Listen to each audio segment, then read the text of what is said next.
Hello everyone, good morning. Welcome to the Priya Sinha lifestyle. कैसे हो आप सब? होप आप सब अच्छे होंगे। मैं बहुत बढ़िया हूँ।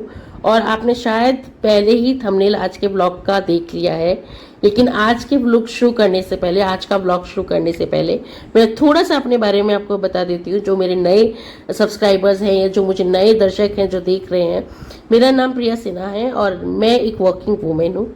इस चैनल, मेरा एक यूट्यूब चैनल है जैसे आप देख रहे हैं, और यहाँ मैं अपने सुबह से शाम तक का रूटीन शेयर करती हूँ, जैसे कि बच्चों की पढ़ाई, खाना बनाना, घर की कामकाज और अपने ऑफिस के काम को कैसे संभालती हूँ।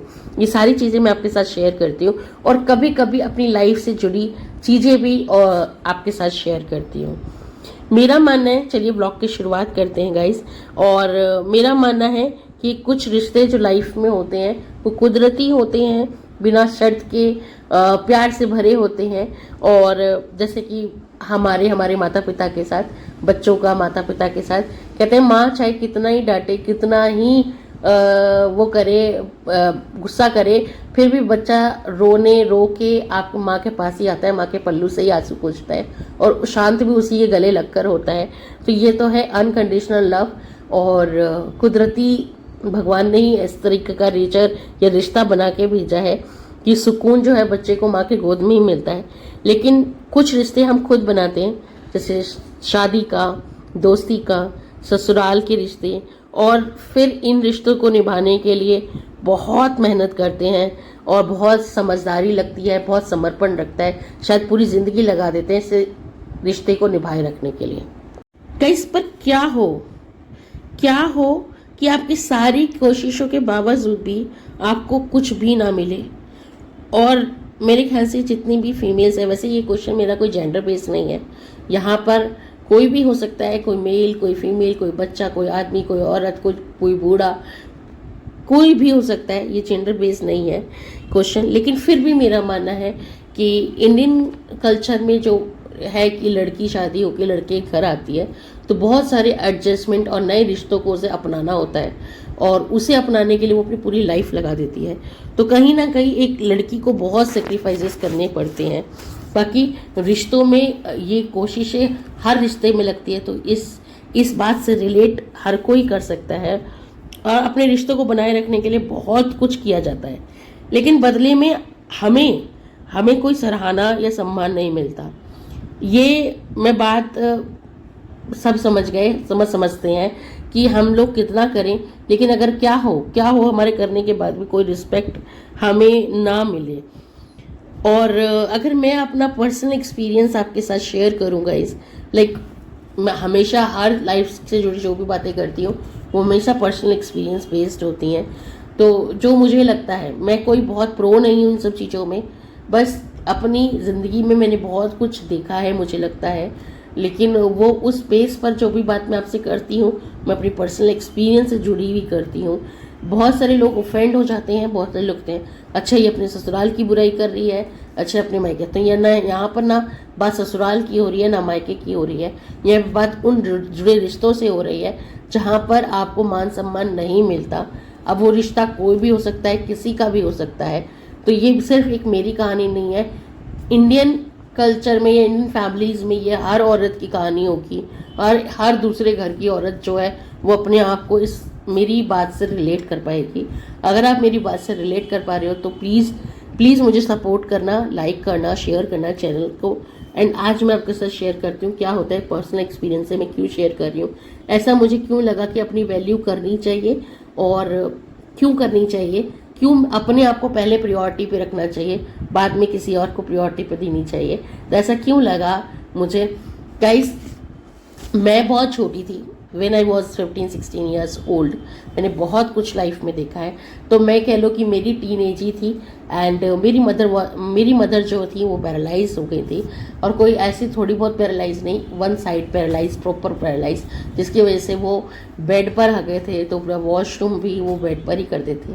एंड उस दौरान से इमीडिएट सिचुएशन में मैंने अपनी पढ़ाई छोड़ी और अपना घर संभालना चालू किया।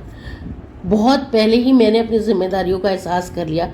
दो कि मुझे नहीं आता था खाना बनाना, दो कि मुझे काम करना नहीं आता था, मुझे नहीं पता था कि घर कैसे संभालते हैं, मुझे नहीं पता था कि किसी की सेवा पानी कैसे करते हैं, मुझे नहीं पता कुदरती सब कुछ घर में एक ऐसी प्रॉब्लम आ गई, इतनी इतनी ज़्यादा प्रॉब्लम आ गई कि एकदम से सिचुएशन को कैसे हैंडल करें समझ नहीं आ रहा था। लेकिन वक्त के साथ धीरे धीरे मैंने अपने आप को उसमें ढाला और समझा, जिम्मेदारियों को समझा। अक्सर क्या होता है ना, हमें ना बचपन से ही एक चीज़ सिखा दी जाती है, हमारे मन में गढ़ दी जाती है, तुम लड़की हो, तुम्हें सबको समझना है, सबके लिए करना है। अरे देखो भाभी काम कर रही है, तुम्हें नहीं लगता तुम्हें उसके साथ लगना चाहिए? अरे तेरी मम्मी काम कर रही है तो अपनी मम्मी की मदद क्यों नहीं कराती जाके? तो एक जो मदद कराना, एक जो काम करना, एक जो है ना, हमें बचपन से एक चीज़ सिखाई जाती है कि तुम्हें करना है, तुम्हें सबके लिए, तुम्हें सबको करके देना है, सबको खुश रखना है, कोई तुमसे नाराज ना हो, शादी के बाद तुमसे कोई नाराज नहीं होना चाहिए। तो ये जो एक चीज़ जो गढ़ दी जाती है हमारे अंदर, हमें सिखा दी जाती है ना, वो हमारे पता नहीं कब तक हमारे मन में चलते रहते कि अरे यार कोई हमसे नाराज ना हो, अरे यार किसी को हम, और उस चक्कर में हम खुद को ही खो देते हैं। कितनी बार हम इतना करने लगते हैं सबको खुश करने के चक्कर में कि हम भूल जाते हैं कि हमारी इंपॉर्टेंस भी है लाइफ में, हम भी उस घर में कुछ मैटर रखते हैं, हमारा भी कोई अपनी वजूद है घर के अंदर, हम वो चीज़ भूल जाते हैं। बट ये नहीं होना चाहिए, मेरा मानना आज भी यही कि ये चीज़ नहीं होनी चाहिए। तो मैंने उस टाइम भी बहुत किया, शादी के बाद से लेके की रूटीन आज भी आप देख रहे हो, आप पिछले 2-3 साल से मेरी जर्नी से जुड़े हो, तो आप मेरी जो रूटीन है उसको आप देख रहे हो। तो मैंने तब भी लाइफ में शादी के बाद भी बहुत किया। फीलिंग वहाँ आती है जहाँ पर आपको म्यूचुअलिटी नहीं दिखती, जहाँ आपको लगता है कि आपके करने को तो जिम्मेदारी और फर्ज कह दिया जाता है और आपने किया, और कोई भी आपको कुछ भी बोल के चला जाए, कोई भी आपके साथ कुछ भी कह के चला जाए, ऐसा ये एहसास ने मुझे फील कराया, इस चीज़ ने मुझे फील कराया कि नहीं, अब मैं लाइफ में अपनी इम्पोर्टेंस करूँगी, क्योंकि कोई खुश हो ही नहीं रहा, कितना भी कर रहे हैं। अच्छा मेरे को कि मेरा ना एक over thinking, over loving, over involving, over giving nature है। मतलब अगर मैं सपोज करो कि मेरे घर में किसी को आना है, तो मैं इतना ज़्यादा वो हो जाऊंगी, अरे चलो मैं छुट्टी कर लूँगी, मैं छुट्टी खुद, मैं अपने पैर पे कुल्हाड़ी मारती हूँ उस टाइम पे, चलो मैं छुट्टी कर लेती हूँ, मैं कर दूंगी, अरे इतना खाना बनाना है, अरे मैं बना दूंगी, सब कुछ सबको करके देने के लिए, सबको खुश करने के लिए। क्योंकि मेरे मन में ना एक बात है, मुझे लगता है कि लोग मुझे सराहें, मुझसे प्यार करें, मुझसे खुश हो, मैं किसी से, कोई मुझसे नाराज न रहे। लेकिन आज मैं आपको बताती हूँ गाइस, ये मेरा एक जो नेचर है बहुत गलत है, ये नेचर नहीं होना चाहिए। आप जिंदगी में किसी को खुश नहीं कर सकते यार। जिसने मन में आपके लिए एक सोच बना ली है ना, आपके लिए गढ़ ली है, आप उसको अपनी एड़ियां भी रगड़ लोगे ना, तब भी खुश नहीं कर पाओगे। तो बजाय उसको खुश करने के, जिसके लिए आप अपना एक दिन की सैलरी का नुकसान कर रहे हो, अपनी तबीयत भी नहीं देख रहे हो, सिर्फ कर ही जा रहे हो कि कोई मेरे घर में आने वाला है और वो खुश होएगा, और वो बंदा आए और एक छोटा सा नुस्ख निकाल के आपके करे धरे पे पानी फेर दे। तो ऐसे बहुत लोग होंगे, या कोई आए और 2 बात जान पूछ के आप लोगों के घर में आके कलेश करा दे। तो इट्स एनीबॉडी। मैं कहती हूँ कोई भी हो सकता है, मैं ये कहती हूँ कि लाइफ में कोई भी हो सकता है, आपके रिश्तों में ये बंदा कोई भी हो सकता है, आप किसी से भी ऐसे परेशान हो सकते हो। तो मेरा मानना है कि इसमें ना किसी की गलती नहीं होती, इसमें गलती खुद की होती है कि आपने ओवर किया। सामने वाला सिर्फ 2 शब्दों में बात खत्म कर सकता है, मैंने कहा था क्या करने के लिए, वो सिर्फ 2 शब्दों में बात खत्म कर देगा। इसीलिए मेरा जो मानना है वो ये है कि मत करो किसी के लिए इतना बहुत इंपॉर्टेंस दिखाने की ज़रूरत नहीं है। जिसने आपको खुश होना होगा ना, जिससे आपको खुश होना होगा, जिसने, जो भी बंदा है जो इतना प्यारा है, अगर वो आपको प्यार करता है तो वो आपसे ऑटोमेटिकली आपकी छोटी सी भी चीज़ से खुश हो जाएगा। कैसे पापा मम्मी करते थे शादी से पहले, अगर एक चाय, जब मैंने चाय बनानी सीखी थी ना, तो मैंने चाय बनाई, मुझे पता है वो मेरी परफेक्ट चाय नहीं थी, लेकिन वो पी के ना पापा मम्मी इतना, अरे बेटा क्या बढ़िया चाय बनाई है, छोटी भी चीज़ को, क्योंकि वो आपसे प्यार करते हैं, वो चाहते हैं कि वो चीज़ और अच्छे। यही जब आप शादी के बाद क्या होता है, जब आप छोटी सी भी चीज़, चाय ढंग की ना बने ना, अच्छी नहीं बनी, तुम्हें चाय बनानी नहीं आती, ये करना नहीं आता, लगता सिखाया नहीं है तुम्हें। तो मैं वही बता रही हूँ कि जिसे आपको एक्सेप्ट करना है ना, वो आपकी छोटी गलतियों को भी एक्सेप्ट कर लेगा और लोगों में सराहेगा। और जिसने नहीं करना ना आपको एक्सेप्ट, जिसने आपको प्यार ही नहीं करना, जिसने आपको सराहना ही नहीं, जिसने आपके प्रति अपनी एक नज़रिया बना लिया है, अब चाहे आप एड़ी से चोटी का जोर लगा दो, वो कभी खुश हो ही नहीं सकता बंदा। अफसोस मुझे गाइस इस बात का है कि ये बात सीखने में, अच्छा ये बात सिर्फ मैं घर गृहस्थी की नहीं कर रही हूँ, ये मैं कॉर्पोरेट में लाइफ में भी कर रही हूँ। आप कॉर्पोरेट लाइफ लो, आप ऑफिस ले लो, जहाँ कितना ही काम करके दे दो, अगर आपको अप्रिशिएट, आपका जो मैनेजर है या आपका जो सीनियर है, अगर वो ऐसा है जो आपसे खुश नहीं है, तो वो ज़िंदगी में आप कुछ करके दे दो, खुश नहीं होगा आपसे। अगर वो मैनेजर इतना अच्छा है कि आपकी छोटी गलतियों को भी पर्दा डाल देगा और वो आपका काम अप्रिशिएट करेगा, या बॉस के आगे जाके आपको अप्रिशिएट, कि हो सकता है कि वो दो बार डांट दे आपको अपने पास बुलाकर, लेकिन आगे जब वो बॉस के पास जाएगा तो वो आपको अप्रिशिएट ही करेगा, वो आपको आपकी जो 2 गलतियां हैं वो नज़रअंदाज करेगा। तो I am saying in my personal experience कि लोग कैसे मिलते हैं आप पे, इस बात पे बहुत डिपेंड करता है कि आपका बिहेवियर कैसा होना चाहिए, आपको कैसे अपना बिहेवियर बदलना चाहिए। समय के साथ सीख जाओ तो ज़्यादा अच्छा है, ना सीखो तो बहुत प्रॉब्लम होने वाली है, मैं आपको गारंटेड कह रही हूँ। मेरे को तो ये बात समझने में बहुत साल लग गए, मैंने अपनी लाइफ के बहुत साल वेस्ट कर दिए। हाँ, आई एम करेक्ट, मैं ये वर्ड यूज़ कर सकती हूँ कि मैंने वेस्ट कर लिए, क्योंकि जिनको अपना बनाने के लिए मैं इतना टाइम लगाया, वो लोग कभी अपना हुए ही नहीं, अपना होना ही नहीं चाहते। वो आपको सिर्फ एक ही नज़रिए से देखते हैं। तो जब वो एक ही नज़रिए से देखते हैं और जब उनका नज़रिया आप बदल ही नहीं सकते, तो आप खुद को बदल लो। बदलाव बहुत ज़रूरी है ज़िंदगी में। अगर आपके करने के बावजूद अपना नहीं रहा है आपको, तो आप उसको भी अपनाना बंद कर दो। आप एक गलतियों पे ना कहना शुरू कर दो, एक चीज़ों पे ना बोलना शुरू कर दो, एक स्टेप पीछे ले लो। चाहे अगर आप कर भी सकते हो ना, तब भी उस काम को तब ना कर दो, क्योंकि आपको अपनी वैल्यू और अपनी इंपॉर्टेंस दिखानी है। ये बहुत ज़रूरी है गाइज। हर रिश्ते में, कोई भी रिलेशन हो, अपनी इंपॉर्टेंस रखना, अपनी वैल्यू करना बहुत ज़रूरी है। कई बार चीज़ों को ना कर देने से आप वो चीज़ें शायद उस टाइम के लिए बुरी होंगी, लेकिन आगे से सामने वाले को फ़र्क पता चल जाएगा कि नहीं, ये नहीं करके देगी, तो मुझे तरीके से रहना है, तरीके से इससे काम बात करनी है, तरीके से काम करवाना है। तो समझ में आना चाहिए सामने वाले को। हाँ, आपको शायद बुरा लग सकता है, क्योंकि हमारा जो नेचर है ना, ओवर गिविंग का, ओवर लविंग का, ओवर इन्वॉल्विंग का, वो कई बार आपको अंदर से गिल्ट में डाल देगा। अरे यार, कर ही देती ना, क्या हो रहा था, कर देते तो क्या ही फर्क पड़ जाता। फर्क पड़ता है गाइज। हमें करने से कुछ नहीं होगा, लेकिन सामने वाले को भी तो रियलाइज होना चाहिए ना कि हमने उसको ये चीज़ करके दिया, तो हमारी कुछ इंपॉर्टेंस होनी चाहिए ना, हमारा भी तो इतनी म्यूचुअल रिस्पेक्ट होनी चाहिए। फिर हमें ये ना समझा जाए कि हम मशीन है, हम करके देने की मशीन है, या हम तो इसको जैसा भी बोलेंगे ये तो करेगी। जो ये वाली थिंकिंग है ना, ये बदलनी चाहिए। मेरा तो यही मानना है कि ये वाली थिंकिंग बदलनी चाहिए, और जिसकी प्रैक्टिस मैंने अब करनी शुरू कर दिया है। बहुत ज़्यादा अब मैंने अपने नेचर में चेंज करना शुरू कर दिया है।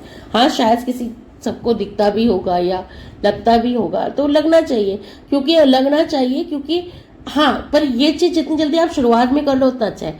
क्योंकि जब अचानक से हम हमेशा से करके देते रहे और एकदम से जब अपना नेचर बदलते हैं ना, तो सामने वाले की नज़रों में और ज़्यादा बुरे बनने लगते हैं। लेकिन ठीक है ना, देर सवेर आई, पर आई तो सही अकल।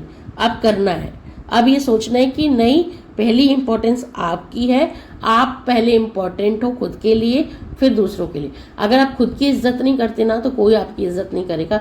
मार्क माई वर्ड्स गाइज, खुद की रिस्पेक्ट करना बहुत ज़रूरी है, वरना कोई आपकी रिस्पेक्ट नहीं करेगा।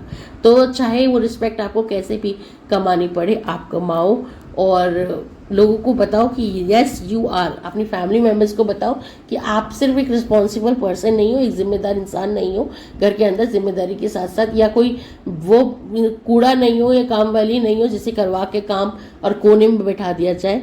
आप इक्वल इम्पोर्टेंस रखते हो, घर के मेंबर हो, और इक्वल ही आपके साथ बर्ताव होना चाहिए। तो मेरा तो यही है मानना, और मैंने बहुत टाइम लगाया और सीख लिया, और अब मैं इस चीज़ की प्रैक्टिस कर रही हूँ। मैं ये नहीं कहूँगी कि प्रो हो गई हूँ, मैं बहुत प्रो हूँ, अब मैं चीज़ों को ऐसे बहुत बोल्डली हैंडल कर लेती हूँ।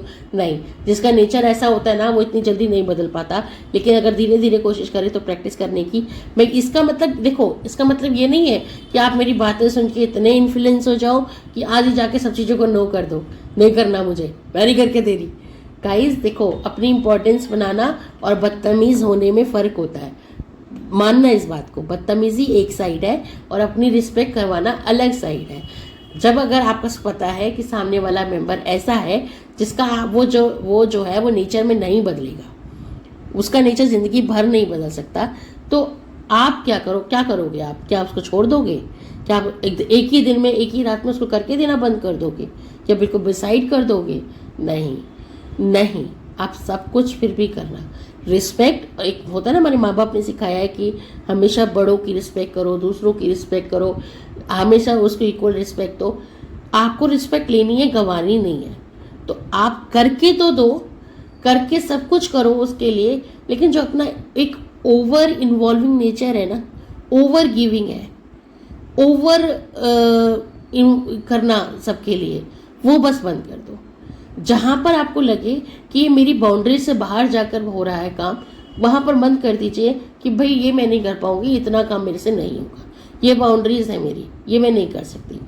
अगर आपको लगता है कि आप बिजी हो और घर पे आपके कोई आने वाला है, तो उसको पहले भैया मना कर दो कि भाई मेरे घर पे अभी मत आओ, मैं बिजी हूँ, मैं अभी आज बिजी हूँ, please plan for some time, some days, मतलब कभी भी किसी और दिन प्लान करना आप आने का, आज मत करो।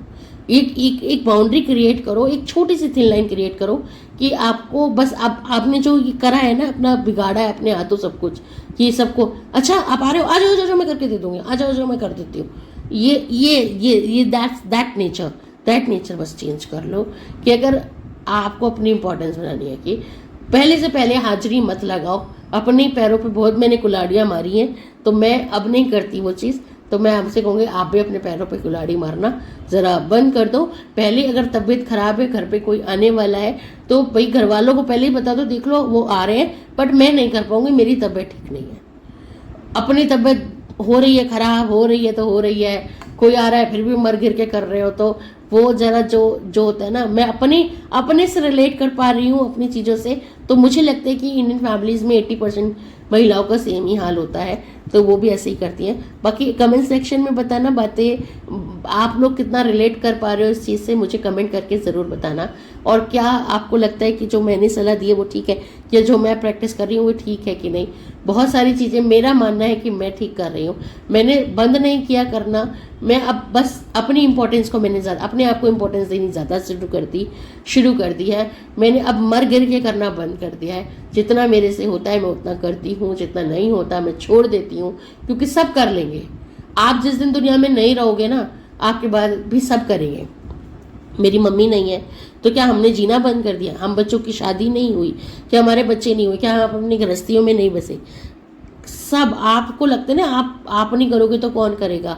ये सिर्फ आपको इसलिए लग रहा है क्योंकि आप करके देने वाले हो, क्योंकि लोगों ने आपको वहाँ में ऐसा बना दिया है। बिलीव मी, आप कल के मरते अगर आज भी मरोगे ना, तब भी किसी को कोई फर्क नहीं पड़ा। 13 दिन बाद सब ठीक हो जाएगा, सब लोग अपने अपनी गृहस्थी में मस्त हो जाएंगे, सब इन्वॉल्व हो जाएंगे, तो किसी को फर्क नहीं होने पड़ने वाला।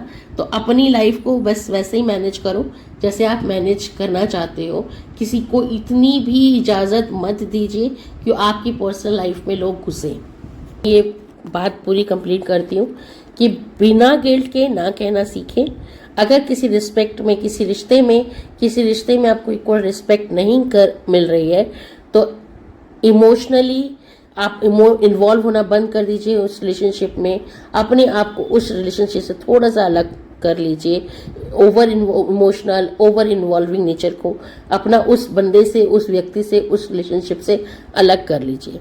ज़्यादा सोचना, ज़्यादा जुड़ना, ज़्यादा देना बंद कर दो। इसके बजाय उन लोगों के साथ समय बिताइए जो वास्तव रूप में आपको सराहते होंगे, जो प्यार करते हैं, उनके साथ। याद रखना, जो लोग वास्तव में सीधे साधे होते हैं ना, मतलब मेरा जो मानना है, जो अच्छे होते हैं उनको बहुत प्रॉब्लम फेस करनी पड़ती है गाइस, बहुत बहुत बहुत प्रॉब्लम फेस करनी पड़ती है। इसलिए थोड़ा सा अपने आप को अलग कर लीजिए गाइस। बिल्कुल बहुत ज़्यादा इन्वॉल्व होने का अब जो समय है ना, वो बदल गया है। अच्छा, एक बात मैं आपके साथ एक बात बोलती हूँ, मैंने कहीं पढ़ा था, कहीं सुना भी था कि अगर लोग इतने सीधे साधे होते ना, लोग इतने ही सीधे साधे होते, तो जो मुरली बजाने वाला है ना, उसको कभी महाभारत नहीं रचनी पड़ती। तो अगर भगवान कृष्ण को भी महाभारत करनी पड़ी क्योंकि लोग लोगों का व्यवहार बदल रहा था, लोगों का नेचर गंदा था, व्यवहार बदल रहा था। तो ये महाभारत से एक चीज़ तो और सीखने को मिलती है कि समय पे अपना व्यवहार भी बदलना पड़ता है। जब नाइंसाफ़ी हो रही हो, जब म्यूचुअल रिस्पेक्ट आपको ना मिल रही हो, तो समय समय पर अपना व्यवहार बदल लेना चाहिए। अगर नहीं बदलोगे तो बहुत दुख पाओगे और अपने आप को चोट और नुकसान बनाओ। और कहीं ना कहीं अपने आप को नुकसान पहुंचाना भी गलत है भगवान की नज़रों में, कि समय को रहते जब जानते बूझते तो उन्हें अपने आप को क्यों नहीं सीखा। तो बस गाइस, उम्मीद करती हूँ कि ये व्लॉग आपको आज का पसंद आया होगा, ये चर्चा जो हमने की ये पसंद आई होगी। अगर ये आपको पसंद आया, ये व्लॉग आपको अच्छा लगा, तो प्लीज़ लाइक करना, शेयर करना एंड सब्सक्राइब करना। Till then, stay safe, stay healthy and take care self. Guys, love you all, bye bye. फिर मिलेंगे नेक्स्ट व्लॉग में।